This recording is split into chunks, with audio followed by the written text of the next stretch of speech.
దేశవ్యాప్తంగా సంచలనం సృష్టించిన 2008 నాటి మాలేగావ్ పేలుడు కేసులో ముంబైలోని ప్రత్యేక కోర్టు కీలక తీర్పు వెలువరించింది.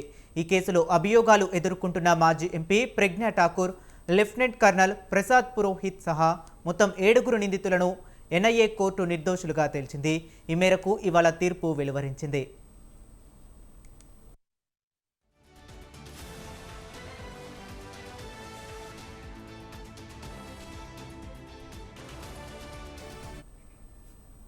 మహారాష్ట్రలోని మాలేగావ్లో 2008 సెప్టెంబర్ 29న చోటు చేసుకున్న పేలుడు తీవ్రతకు 6 మృతి చెందారు. 100 మందికి పైగా గాయపడ్డారు. ఈ కేసులో తొలిత దర్యాప్తు ప్రారంభించిన ఎన్టీఎస్ ప్రస్తుత సాక్షి సహా పలువురు వాంగ్మూలాలను అప్పట్లో నమోదు చేసింది. ఆపై కేసు దర్యాప్తు బాధ్యులను ఎన్ఐఏ చేపట్టింది. ఈ కేసులో ఇప్పటి వరకు 220 మంది సాక్షులను విచారించగా వారిలో 15 మంది అంతకు ముందు తాము ఇచ్చిన వాంగ్మూలానికి విరుద్ధంగా మాట్లాడారు.